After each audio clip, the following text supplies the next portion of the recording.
একটা বেয়াদবি করছে টেলিফোনে। ক্যামেরাম্যানটার আগে আমরা সহকারীরা অ্যাভয়েড করি যে তার উপরে কোনো ফোকাস দিব না। অঞ্জু ঘোষ পরে আনুষ্ঠানিকভাবে মাপছে, তারপরে শুটিংয়ে অহংকার একটু বেশি ছিল। শিল্পীরা তারা মূল্যায়ন করছে, চলচ্চিত্র তাকে মূল্যায়ন করছে, সেই চলচ্চিত্রকে শিল্পীদেরকে মূল্যায়ন করে। অঞ্জু ঘোষের কথা যদি বলেন। অঞ্জু ঘোষ সবার সাথে মিশতো, আমাদের বিশেষ করে আমাদের সাথে খুবই মিশতো, আমারে খুব পছন্দ করতো, আমারে ধরে নিয়ে ছবি উঠাইতো। তারপরে অনেকের সাথে অভিমান করে চলতো, অনেকের সাথে সেই একটু অহংকারীভাবে চলতো, কিন্তু আমাদের কিছু টেকনিশিয়ানদের সাথে, সেই ম্যাক্সিমাম টেকনিশিয়ানদের সাথে সেই একটা হৃদ্রতা ছিল। অহংকারটার কথা অনেক শুনি, তার অহংকার একটু বেশি ছিল। হ্যাঁ, অহংকার একটু বেশি ছিল।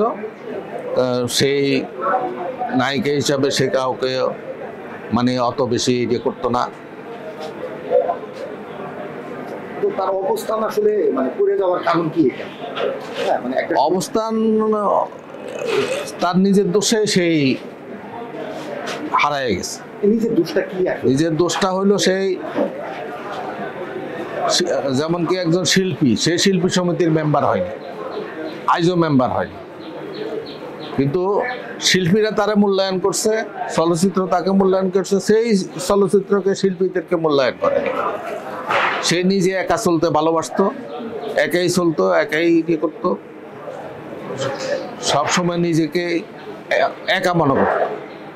এইটাই তার স্বভাব ছিল।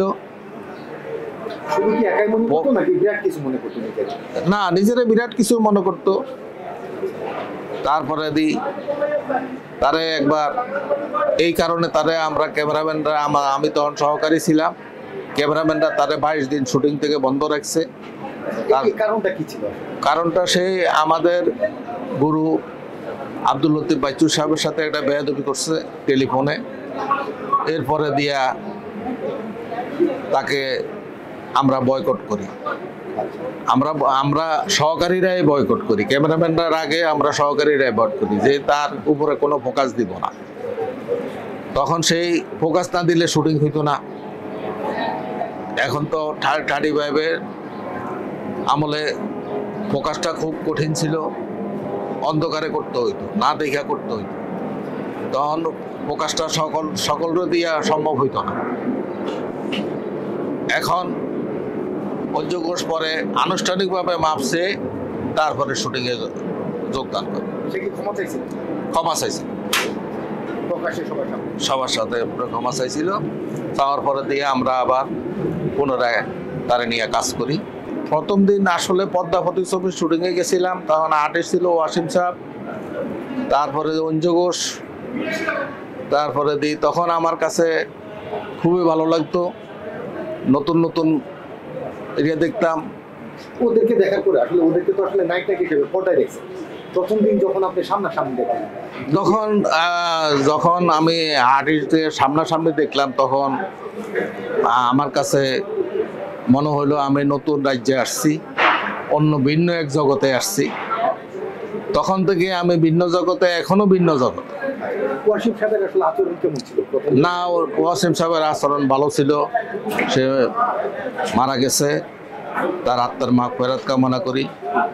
ওয়াসিম সাহেব সবার লগে মিশত, টেকনিশিয়ানকে দাম দিত, ক্যামেরাম্যানকে দাম দিত। একটা গল্প যদি বলতেন, মানে দামটা আসলে কিভাবে দিত? হ্যাঁ, মানে সম্মানটা আসলে কিভাবে করতেন, কোনো একটা গল্প যদি বলতেন। সলমানটা সবার সাথে ভালো আচরণ করতো, ভালো ইয়ে করতো।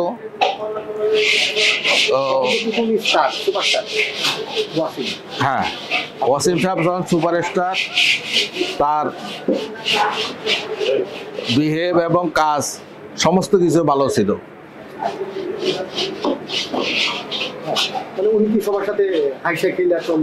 হ্যাঁ, সবার সাথে হাসা খেলা চলতো, সবার সাথে ইয়ে করতো।